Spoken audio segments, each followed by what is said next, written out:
In two of the Gospels, Mark and Matthew, chapters 1 and 4 respectively, Jesus comes across Simon and Andrew fishing along the shores of the Sea of Galilee and says to them, "Come, follow me, and I will send you out to fish for people."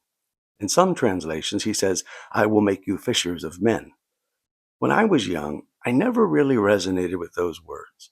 From what I knew of Jesus, I was glad to follow him. He loved people, he was forgiveness in action, and he opened me up to consider the kingdom of heaven beyond the existence I was experiencing.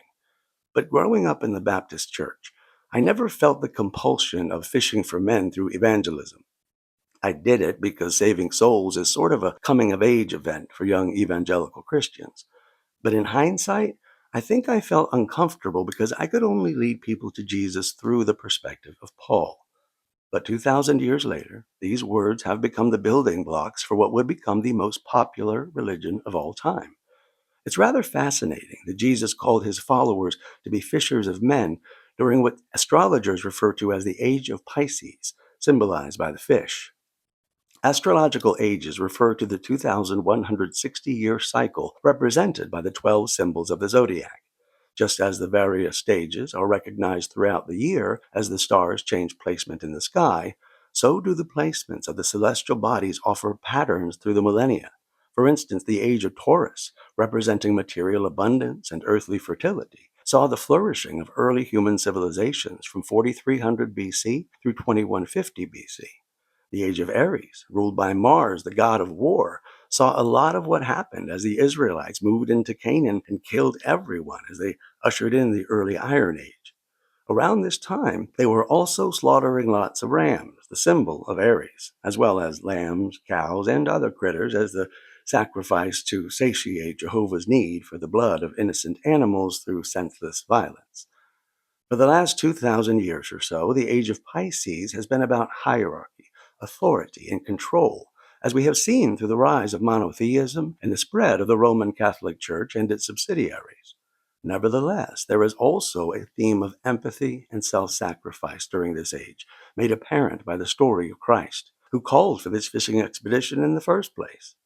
Fishing, whether with a hook or a net, is a rather violent activity, and fish pulled out of their waters seem to be the living embodiment of fear as they struggle to breathe.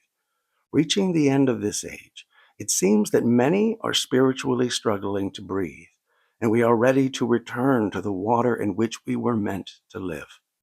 The age of Aquarius we are moving into is represented by the water bearer, as we can already see by the transformative technology being developed around us. This age becoming has the capacity to move us from the authoritative hierarchies we see grasping for power as they lose their grip on it, to an age of horizontal networks of collaboration and innovation, cultivating an economy of flowing currency rather than the stagnation of hoarding wealth. Unfortunately for some, following Roman American Christianity these days makes them feel like they are caught in a net, and the lurking menace of Christian nationalism being championed by the leaders of capitalism make many feel that they've been hooked by a much larger predator. But beyond all of the false prophets that Jesus would eventually warn us about, the essence of Christ is what Shane Claiborne calls the irresistible revolution, which he says isn't just about going to heaven when you die, but bringing heaven down as you live. It's about healing our broken hearts, healing our broken streets, and healing our broken world. There are quite a number of people who follow Christ, but don't necessarily follow Roman American Christianity, and that number seems to be growing. It seems like a very slow growth sometimes, as the relationships are usually cultivated in isolation, since so many churches still have dogmatic requirements for membership and antiquated doctrines. While this can hinder a pure connection with the divine, there is a growing surge of people reconnecting with Christ beyond Roman American Christianity as faith moves on beyond belief.